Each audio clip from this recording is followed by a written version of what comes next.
Hello, welcome to You Haven't Blanked That. I'm Forrest. And this is Jimmy.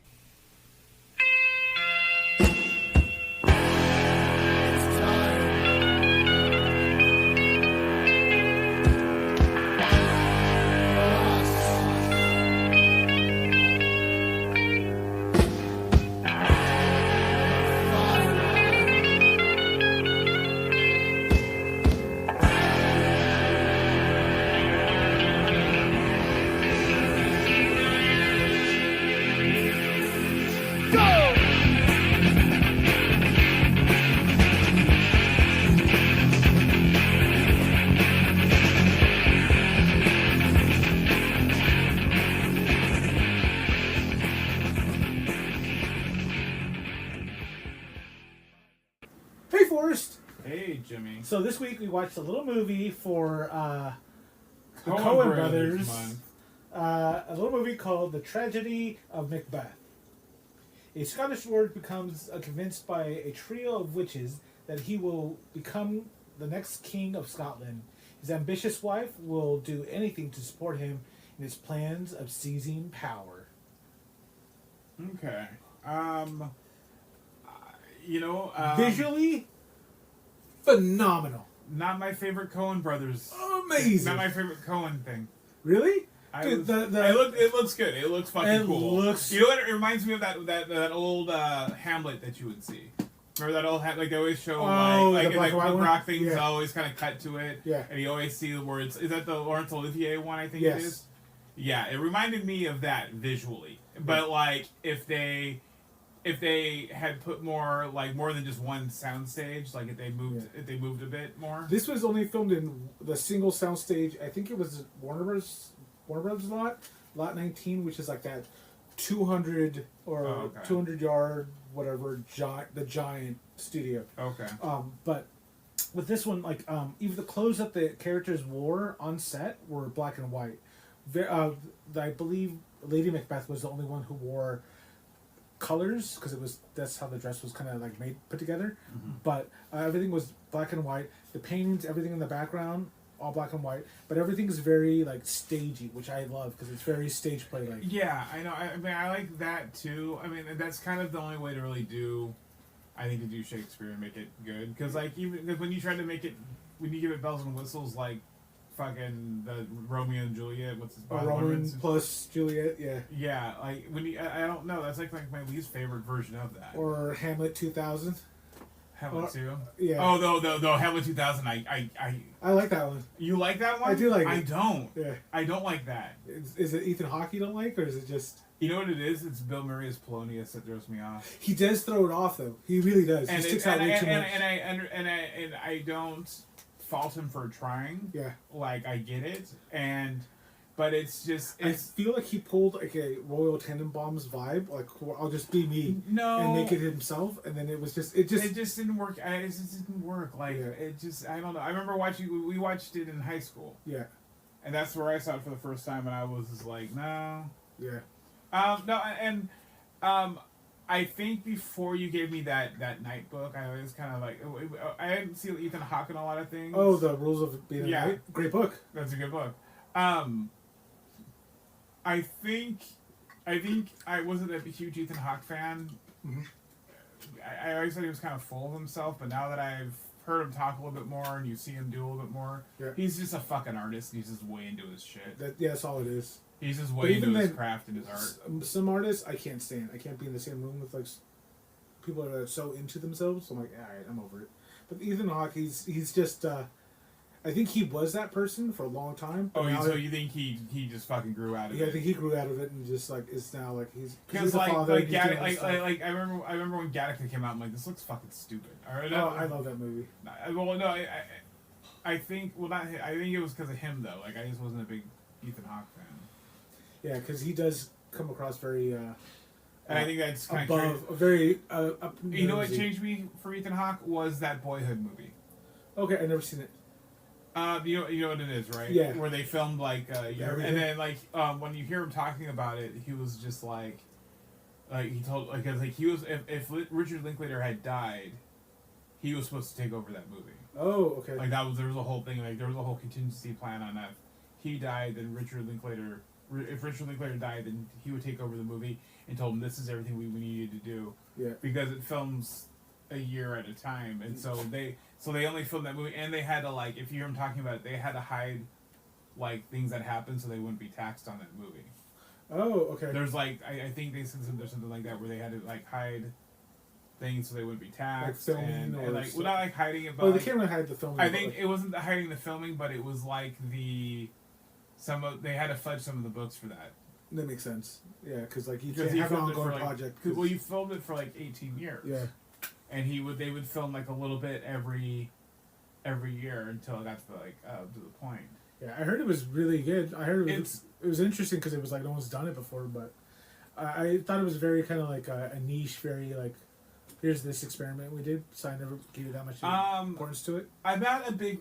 I don't hate Richard Linklater. I'm just not a big fan. Like his movie, like the stories that they come up with, like just don't like you hear like you hear the log line and you're like, okay, this sounds like something I'm into. Right. Like not many of his movies like click like that for me. Like, and you think they would too. Right.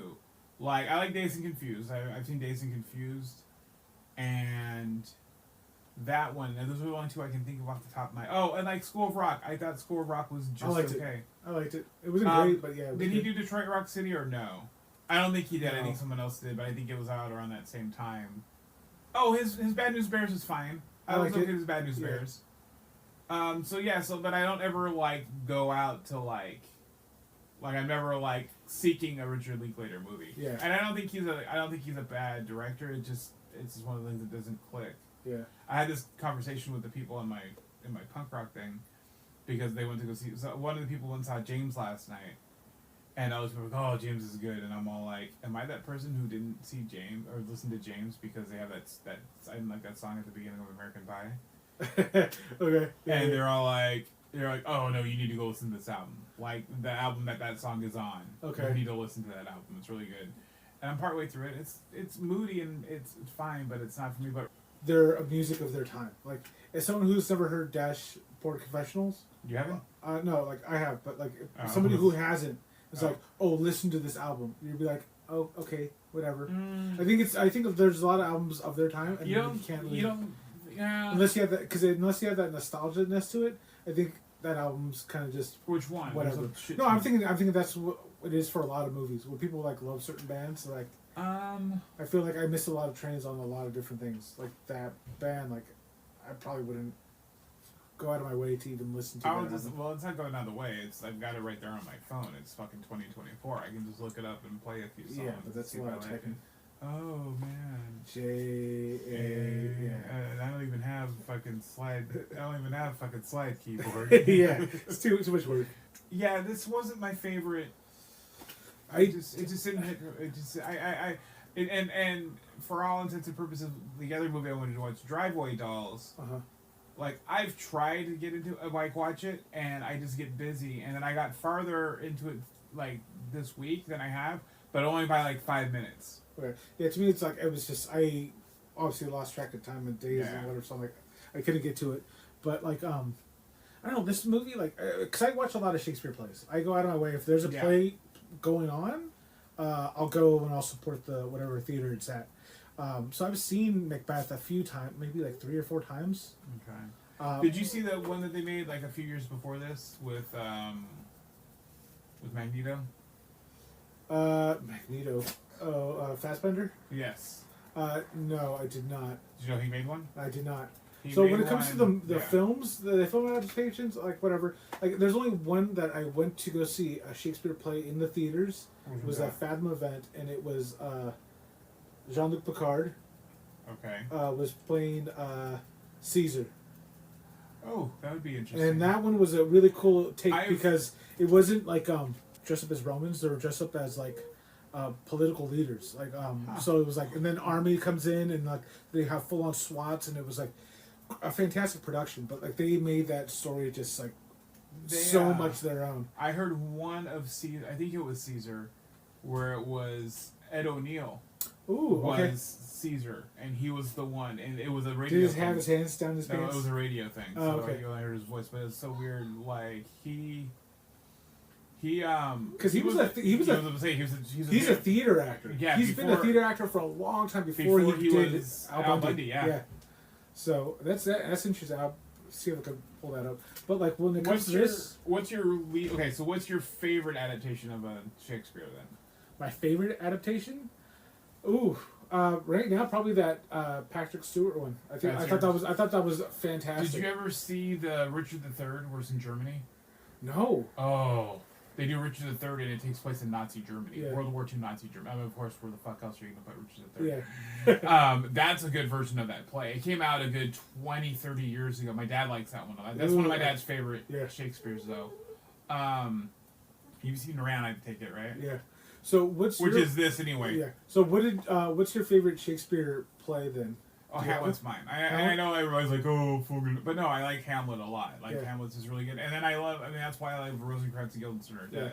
Well, Hamlet's also my favorite too. But there's just certain like phrases like they'll pop into my head again, especially when get thee to the nunnery. Get thee to the nunnery. But when the mom is talking to Hamlet and she's like, talking about the coinage of his brain and is he like on the brink of going back and forth? Like, there's so many great scenes. Plus, also from trivia night, Hamlet is also the longest Shakespeare's play. Is it really? Yeah, I didn't know that.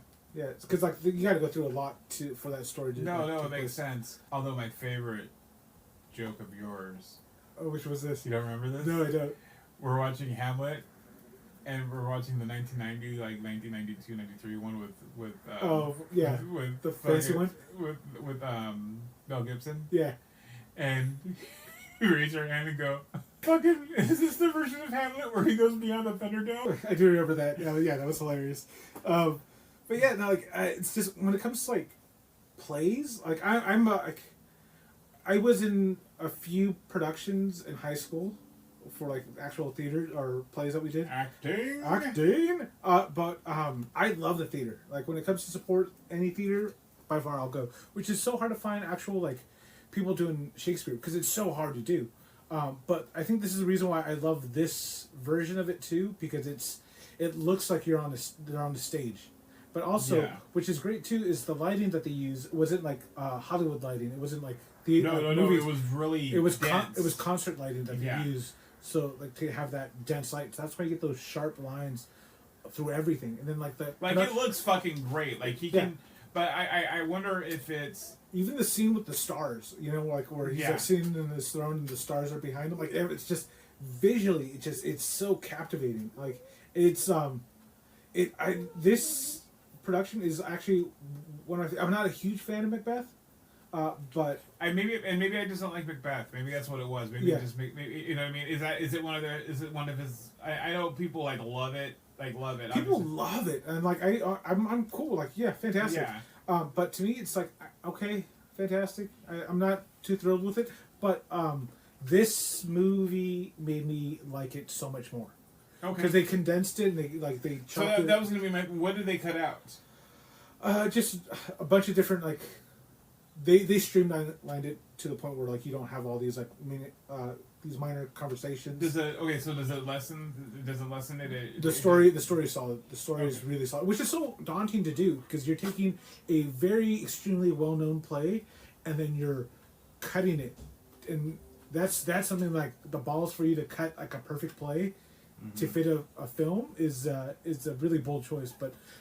Everything about this movie is so tight and so perfect. I can't critique it because it's stellar. So you've seen how many different Shakespeare plays have you seen? I don't know how many he has altogether. So how many, just ballpark. Venice.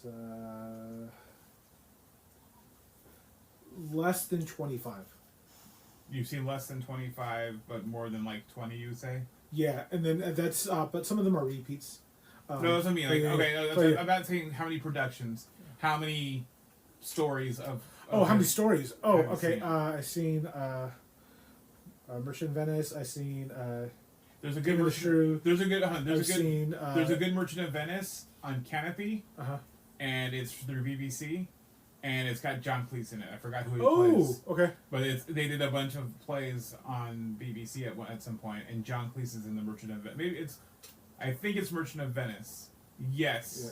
That one's really good. King Lear, Hamlet, The Tempest, Macbeth, Caesar. I haven't seen Have I? I probably have. I've seen... Well, there's two movie versions. I've probably seen like... There's I've seen 9 plays. There's a Kenneth Branagh version of Much Ado. Yeah. And then there's the Joss Whedon. That's the only one I like. That thing that Joss Whedon's done that I like. He adapted that well. Yeah. But it still has all this fucking shit where I can fucking see through all of it. Oh, yeah. But that one's done where it's kind of like modern. And it's actually done pretty well. Yeah. So I've seen probably like 9 plays of Okay. his. So after reading, and have you read more than 9? Yeah. Yeah. You've read all of them at this point, do you think? I there's probably 1 or 2 that I haven't. But you just missed that. But I know of them. Okay. But yeah. So, doing that, have you found any holes or common things, like things that he repeats? I mean, outside of the dick jokes and sword fights. No, because even like there's all... like Shakespeare was like okay, here's this. Are you on the boat whether Shakespeare stole his plays or are you like he wrote them? Well, have you seen The Northman? No. The Northman is essentially Hamlet, but it's done with like Vikings and shit. Okay. And it's the guy who did The Witch, and he's doing that new Nosferatu movie. He did The Lighthouse. Okay. And he does it's either The Northman or The Norseman. I think it's The Northman. Okay. But you can probably watch it on one of the things. Yeah. But he did that, and when you watch it, it's Hamlet. Yeah.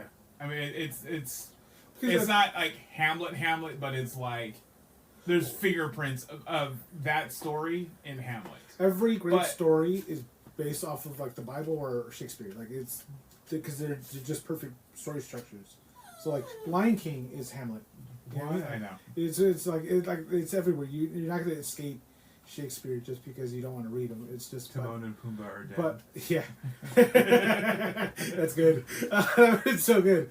But no, I believe Hamlet or Shakespeare stole some of his plays. Like there's so much proof that that's plausible. But like to me, it's like how many do you think he stole? People are saying that so there's some people that say all of them are stolen, which maybe so, but at this point, like I don't know, like I have good stories, fantastic, whether they were stolen or lifted or borrowed or whatever, it happens.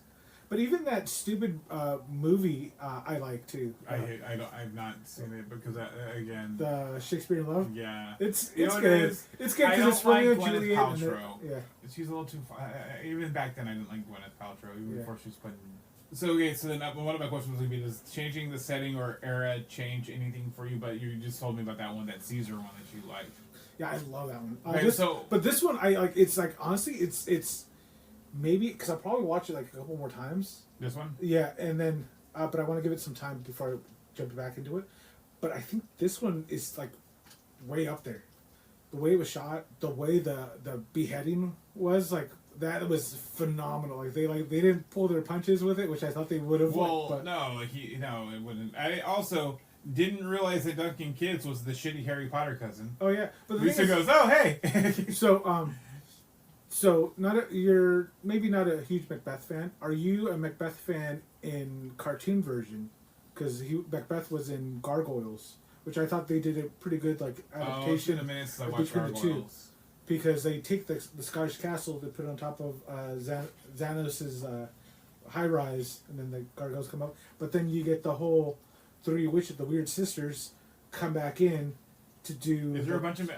Maybe I'm not remembering Gargoyles like I thought I did. Oh yeah, because the weird sisters are there, and they bring back Macbeth, and Macbeth is old, but him, and the female detective gargoyle. Oh, gargoyle. Okay. Denise, whatever her name was. They linked together because the witches took Macbeth's youth and gave it to her, and then they were now tied together, and they can't die unless they both kill each other. But then, not only that, but in Gargoyles, you have the weird sisters, you have Macbeth, you also have Puck, who's Xanados's assistant, and then he's. Is there that? Fuck! I didn't realize it was that deep. Yeah, it's very Shakespeare heavy. Now I have to figure out what I'm gonna watch when I finish The Simpsons. Is it gonna be? So with Gargoyles, I love Gargoyles up to a certain point, but then it was like I remember the TV version of it being on Channel 9, and then it stopped, and then it was picked up on the like 7 or something. Yeah, some random channel. Because 7 at picked that up point, a lot of that stuff. But at a certain, Disney bought ABC. Once they switched, I thought the stories were crap, and I didn't care. Even I went back later on as like an adult to see what I missed and what happened. I just could not watch it. So, it's on Disney. Yeah, I might have to rewatch it because I do love those tales. And there's a lot of like, by the way, the Three Witches. How amazing was that? Like that actress, like how she's playing the one and she's crazy and talking to herself as she's 3, and then she stands in front of that lake, and then you see her sisters in the water and they pop up, and then just like her walking and dude, but that to me just pulled me right in. There was a movie that I saw that was Shakespeare. It was called The Tempest, and it was the newer version of it. It had some lady as the wizard of the island. That one was interesting. It was weird, but not great. Oh, Titus. Have you ever seen Titus? No, I know that there's an Anthony Hopkins version of it. That one is interesting, but like Titus is a fantastic story. But yeah, when it comes to Shakespeare, I'm a huge fan. I love it. I love as much as I could get.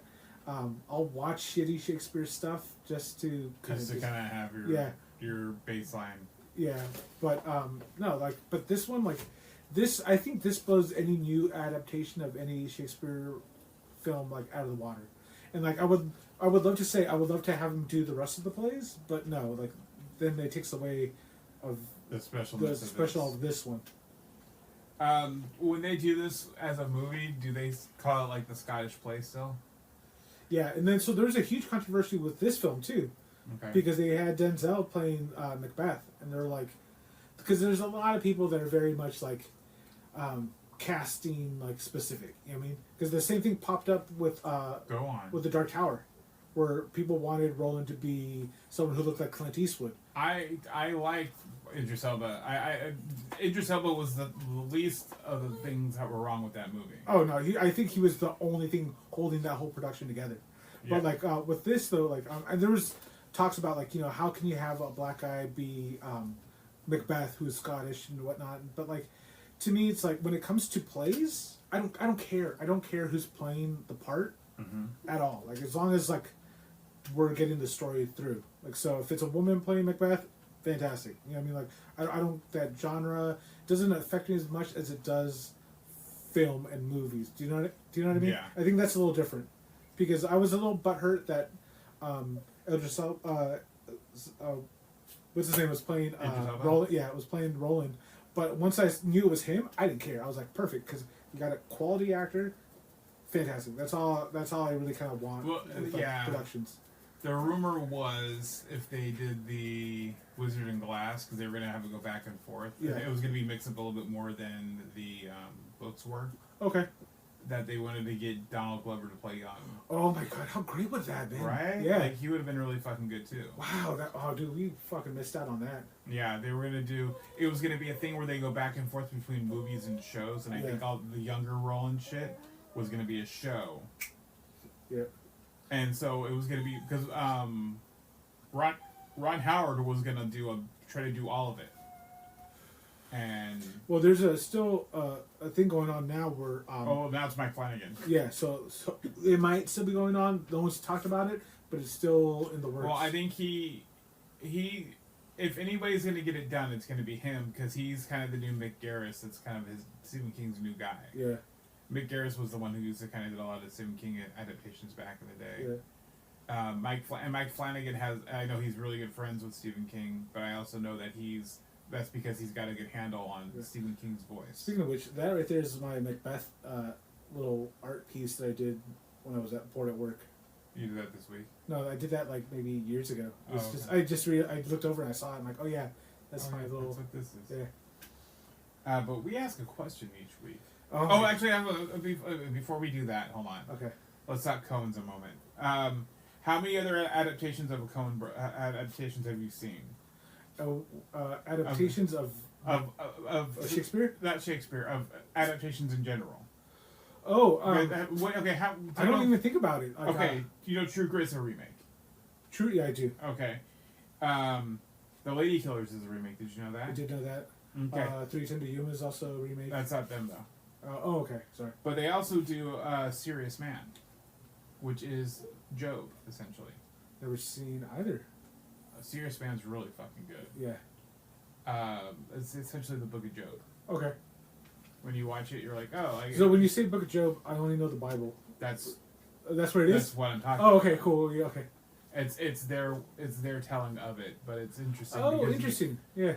And it's told where this guy is having like marital problems and his kids are going through like. Is there a godlike figure in it? Is there a devil-like figure? You gotta I'm gonna watch. Yeah, no, for sure. It's a good one. It's I've heard people say you either really like it or you really hate it. I really liked it. Yeah. But I know a bunch of people who should have liked it didn't like it. Yeah. But I'm also, like I said, the only Coen wasn't too crazy about this. And every time I go to watch it, like I was like really like I don't want to do this. Yeah. I think it's because I like them both working together so much. Yeah. I made Emily watch Raising Arizona last week. Oh, what'd you think of it? She was just okay with it. Oh, that's I was fun. bummed. I think it's if she was a little older, she might like it way better. Well, Lisa doesn't like that movie At all? No. Oh. Because they're stealing the baby. I go to show it to her, and I hype this movie up because it's like one of my favorite movies as a kid. Yeah. I've been watching it since I was 5, and I hyped it up as like, this is such a good fucking movie. This is so good. Like, oh my god, it's so fucking funny. It's so great. And then we get 10, 15 minutes into the movie, and she goes, "Are they fucking stealing a baby?" and like the most serious voice I've ever heard her like be offended by. Like out of all the things I've shown her, this is where the line is. And I'm all like, "Yeah, but she's barren, honey." Yeah. And I'm like, "Yeah, I mean, yeah, but that's." And I'm all like, she's like, "But this," I'm like, she's like, "You didn't tell me this movie was about them stealing a baby." And I'm all, "They're fake people. They're not real." Yeah. But yeah, this movie's about stealing a baby. And she's like, "You've been watching this since you were 5?" And I'm like, "Fuck yeah, I've been watching this since I was 5." Yeah. Oh, poor kid. Poor buddy. Yeah. And so, she was just okay. Like, she's very hit or miss on Coen Brothers. Yeah. She's not like me where I'm like, everything's fucking amazing. Yeah. But, yeah, their adaptations are really good. There's a bunch of other ones that they're supposed to do that they never got to. Yeah. I'm sure the one that I want us to do, and I'm trying to figure out which kind of noir detective story I want us to do, is Miller's Crossing. Okay. Oh my god, Miller's Crossing is so fucking good. Yeah. I think that was one of the options. That's okay. That was one of the options we have. But it's the other movies, so they are working on Miller's Crossing, and they get stuck on Miller's Crossing, and so they write Barton Fink. Okay. And then they finish Miller's Crossing, and immediately tell John Turturro, "You're going to be in Barton Fink," and they do Barton Fink. Okay. So, and Barton Fink is the only movie that they've talked about making a sequel to. Oh, okay. But they need to wait for him to age into the part. Okay. So if they're going to do it, they're going to do it in the next, like, 5 years. 5-10 years probably. Yeah. But we also ask a question each week. Who we doing? I don't know who I want. I don't want to replace Duncan because I like him. Yeah. Like he's always that's the Mad Eye Moody, isn't it? Yeah. He's always solid in whatever the fuck you put him in. I would like to see. I want to see either Bruce Campbell as Lady Macbeth. Bruce Campbell? Yeah. Why Bruce Campbell? Because he works with the Coens sometimes. Yeah.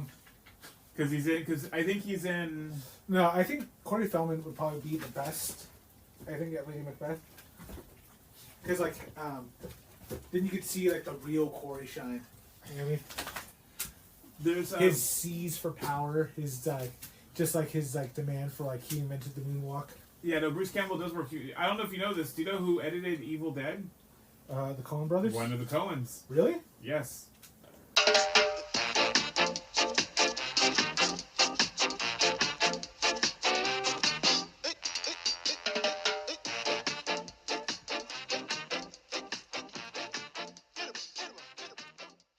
I also listened to The Network again this week.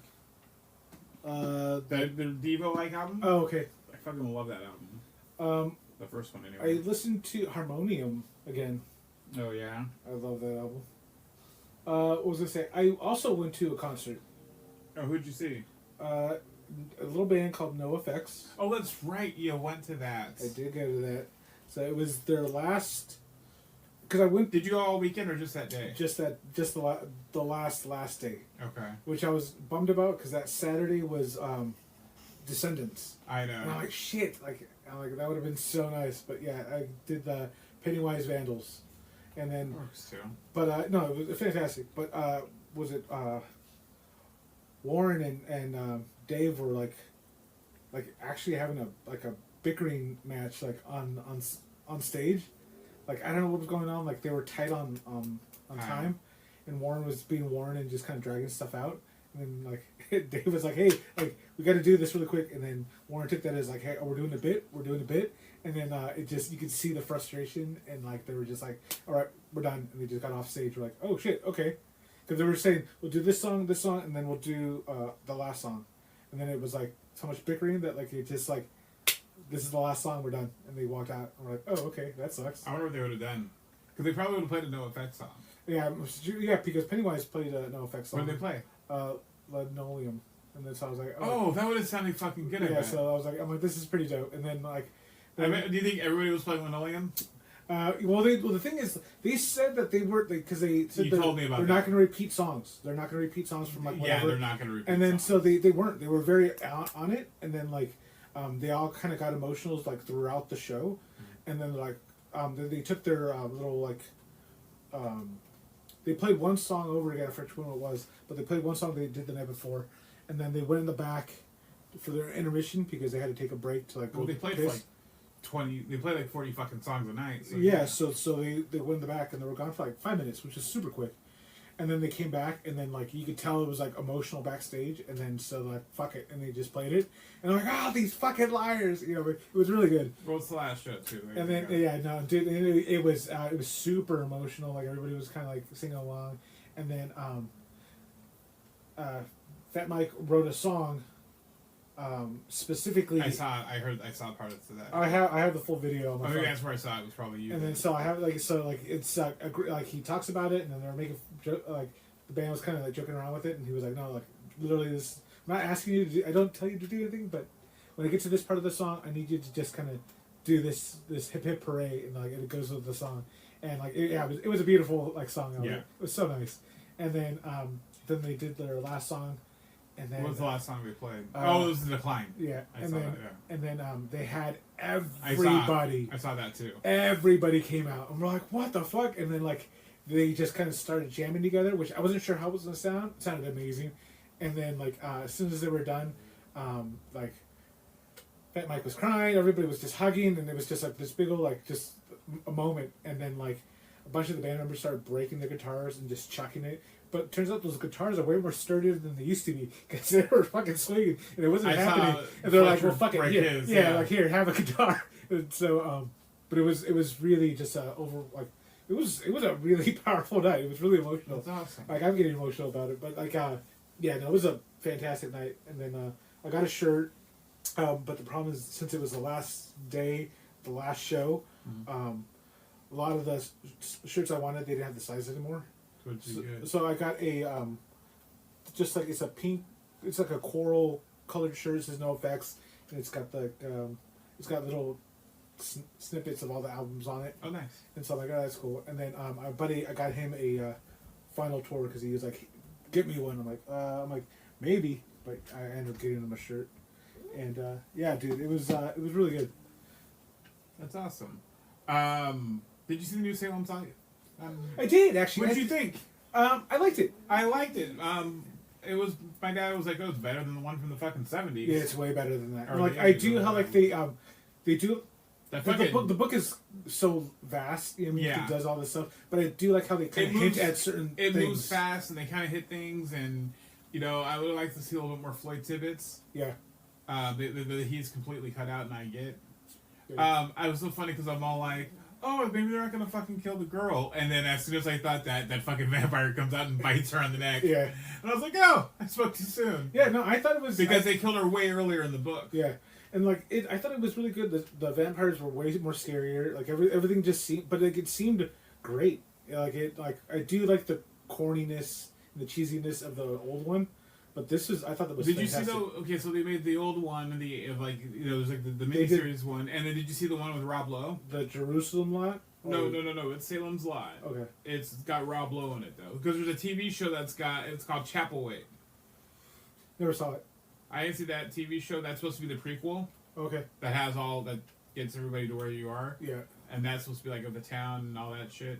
But that one, that's the Jerusalem's Lot show. Oh, okay. That's what that show is. This one, they did a version of Salem's Lot with Rob Lowe as Ben Mears. Oh, okay. And the doctor was Andre Braugher from Brooklyn Nine-Nine and Homicide. Okay. And he was the doctor, which I'm okay with that. And I was okay with Alfred Woodard as the doctor, too. She was good. Yeah. Was it, But I like that fucking drive-in scene. That drive-in scene was fucking... Dude, how cool. great was that? Especially when, like, they're trying to get into the fighting for the sunlight and that whole thing come... Oh, dude. It was... The screen falls, yeah. It was so nice. What was I say? Not book or anything, but just to toot my own horn, I was with a buddy watching the Ducks game at this bar, and it happened to be trivia night because it was a Wednesday, I guess. Yeah. And the guy came by. I was like, "Hey, you want to do trivia?" I'm like, "Fuck no!" And my buddy was like, "Yes." I'm like, and I looked at him like, "The hell?" And then like, so we got signed up into this trivia thing. I'm like, "Fuck, dude!" And I look around the bar, and there's like a baseball team league that's there. There's all these people that are just there for karaoke or for trivia night. Yeah. I'm like, fuck, dude. Like, and then I looked at him like, how good are you at trivia? He goes, oh, I'm terrible. I'm like, oh, you fucking bitch. Like, so, it was 5 rounds of questions. Just like they give you like a sheet and then you. I know, yeah, yeah. Because they used to do the talking one, but then like, it interferes with the bar. The write it down one is like the big one now because they just did that over at the library when we go to our Comic-Con over there. Yeah. And we actually won. It was me. Oh really? We won. We won a couple of them, I think. Yeah. So like, it was 5 rounds. All of them were ridiculous. Like, they were hard. I'm like, okay, cool. With some easy questions in there, but one of them was like crossword puzzles. I fucking suck at crossword puzzles. You do? But it was all. That's why you told me to put them away. But it was but it was all Marvel stuff, and I said, oh, okay. And it was just like all like Marvel universe, like the Marvel movie stuff. But there was also like deep comic cuts, and it was like and it was like X-Men. They're known as the children of the blank. I'm like, oh, Adam done. I'm just filling it out. Turns out it fills out the whole thing, and the guy comes over. He goes, "You're the only one who got all of it right." I'm like, thanks. I'm like, oh, cool. Like, and then like. As we were doing all the other nerd, yeah, 100%. And then I was complimented at the same, like, damn, like that's whatever. But at the end, out of everybody there, I think it was like 25 people doing this whole trivia thing. I came in third. I was like, dude, the fucking day, like by myself too. Like I was pretty excited. I watched a movie called Tuesday on Max. Okay. Death is a giant macaw. Okay. And goes to see this girl who has cancer who's about to die, and her mom's like avoiding her. And the mom is macaw's like the bird, the toucan, like the parrot macaw looking fucking bird, and it can talk, and she's talking to it, and then, her mom is Julia Louis-Dreyfus, and she's like, is this new? It's last year or something. Okay, yeah. And it's a fucking trip. It feels like a Ghibli movie. Okay, but it's a live action movie. It's called Tuesday? Yeah, it's on, like I said, it's on HBO right now. It's on Max. Yeah. That's interesting. It was a trip. It was good. Yeah, it was really fucking good. I'm looking at movie stills. Okay. Yeah, no, I'll give it a watch. Yeah, I think you would like it a lot. I read a couple books this week also. A book called You'd Look Better as a Ghost. Okay. And it's about a woman in England who's a serial killer, and her trying to cover her tracks. Okay. And that's like the story, is her trying to cover her tracks, and then throughout it she's becoming kind of normal. So the killer part's going away? kinda. Okay. You I think you'd like it. Okay. And I'm reading Quantum of Solace, but it's a bunch of short stories of James Bond. And when you read these short stories, you see where they got a lot. They were. Is it Ian Fleming or is it? Yeah, it's okay. Ian Fleming. So it's like a 10-hour book, so it's like a normal sized book of short stories, and there's like 6 or 7 in there. Nice. However many short stories there were for James Bond. Like it's like Octopussy would be in there eventually. You know what? I've been wanting to read Casino Royale again. I have it here somewhere. Such a goddamn good book. One of my favorite books. Yeah, no, it's fantastic. And like you have to. He's one of those people you have to look past all the racism and the like sexism in those books. That's my favorite part of the books. But like you have to look past it because it's bad. It's bad now. You know what? But like he's such a good fucking writer. Yeah. But even then, like maybe because I was younger, I never I read it and I was like, okay, whatever. Like, did you read it? But I think now, I think it would pop up way more. When did you read Casino Royale? I would be more offensive by it in high school. Okay, so did you read them at from the library at high school? Yeah. Yeah. Because I got through. I didn't know what order to read them in, and I read Casino Royale. Casino Royale was the last one I read. That's because I was just grabbing books. Okay, so I only grabbed that one, and you only lived twice. Okay. Twice. But yeah, no, those books are so fucking good. And I listened to a bunch of them in order. If you find the audio versions of them, they do this with the James Bond books and with the Narnia books. It's famous British people reading the books. Oh, that's cool. So Kenneth Branagh, Kenneth Branagh reading some of those, and oh god, who else? Derek Jacobi, who you know who that is. The guy who plays Jeter. Yeah, no. The guy who Rory. Okay, the guy who had the fuck the pig in that. Oh yeah. Black Mirror. You know who his dad is, don't you? No. Look at him. Think of how he looks like, and who do you think his dad is? I have no idea, but I just remember him sweating like. To that episode's probably my favorite episode of Black Mirror. Do you know the story about that when I told my grandma about Black Mirror? No. I was like, "Look, Grandma, I know you like Twilight Zone. You need to watch Black Mirror, but I need you to skip the first episode." And she goes, oh, "Okay." And then I'm at my grandpa's, and she messaged me. She goes, I watched that episode. I don't think I'm going to continue with the show." And I'm like, "No, these are so good. That's why I told you to skip that first episode." There was a reason. Michael Callow? No. Is that who he is? No, his name is Rory something. Hold on. Because I think he plays in Bond also. It's pulling up all the people in Black Mirror. Pig fucker. I think it's National Anthem. Mirror. I think it's called National Anthem. It is called National Anthem. Oh, Rory Kinnear. Yes. Michael Callow is his character name. Yes. Yeah. So Rory Kinnear. Now, find a picture of him. Okay, here, let's pull a picture of him. Who do you think his dad was? He looks like the, what's his name from Lord of the Rings? Nope. Who is he? It's Veruca Salt's dad. Is his dad. Oh. And The original. Yes. Yeah. But his dad, so I don't know if you know this, his dad was killed on a set. On Charlie and the Chocolate Factory? No, not that one. Oh my god. See, look, he was that guy. Yeah, okay. So that was his dad. He died in 1988. He was in a movie. Let me find out Was it the fucking Twilight Zone movie? Was it the helicopter scene? So, so in 1988, Kinnear fell from a horse during the making of The Return of the Musketeers in Toledo, Spain, and broke his pelvis and had internal bleeding. He was taken to a hospital and died the next day from a heart attack. He was only 54 years old. Wow, that's young. And so Willy Wonka comes out in like 1970, we'll say 75, 76, right? So he was only like 30-something years old when he made Willy Wonka. Jeez. So he died of a heart attack, and then they sued. So the director, I think, was Richard Lester. Yeah. Who directed Hard Day's Night. Oh. And I don't know if he did Help also, though. So, going to back to the Return of the Musketeers. And he directed Help. Now, I don't know if you know this, Roy Kinnear is in Help. Have you ever seen Help? Yeah, I've seen Help. He's one of the scientists in Help. Okay, it's been years since I've seen it.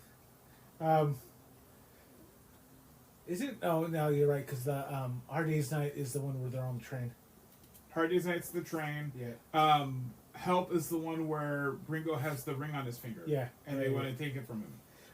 So, the Return of the Musketeers actually came out. I figured they would have stopped production, but he's still in the movie. Yeah. Did he finish his role? Do you know, or did they just have to write him out? I don't see anything about him completing. His role was completed by a stand-in and filmed from the rear and dubbed in with lines from a voice artist. Okay. But apparently there's like 3 of those movies. There's a bunch of those movies.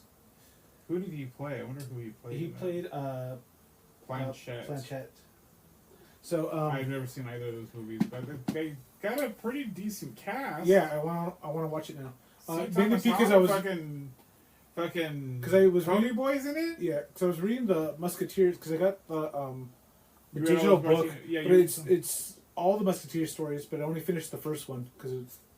But oh, dude, 20 years after is a book that's like 20 years after and shit. Yeah, that's the sequel, and precedes the Vicomte de Bourgogne, which has the subplot of the Man in the Iron Mask. Yeah. That's why I wanted to read it. That's the main reason why I wanted to read it. You want to get to the Man in the Iron Mask. Yeah. You see there, Billy Bragg. But yeah, so I want to jump back into those James. So how many of those James Bond books did you read? Because they came out with this fantastic cover art for like. That's what this one has. I wanted to collect all of them, and then I have like 2 or 3 of them here, but I don't think I've ever finished the collection. Like that. Yes. I have that one. I think it's somewhere in here. That's a good one. Yeah. That's how short stories are. They're really easy to get through. Yeah. But he's just such a good fucking writer. Like I want to go through like Quantum of Solace, I believe, is the one where it starts off with him at a hotel in the morning, right before the hotel, like everything. He's talking to the guy, and then he gets a Miller Lite and he calls it the champagne and beers. No, I kept quoting that over and over again. That's not this one. Oh, okay. Because that's is that Casino Royale then?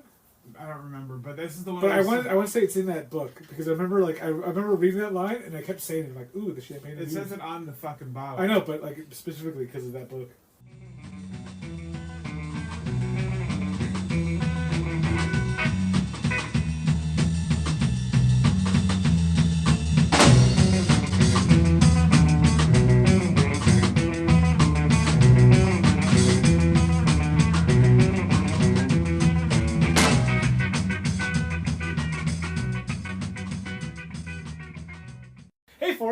Hey, Jimmy. For this month, for next week's, we're doing a month of Christopher Nolan.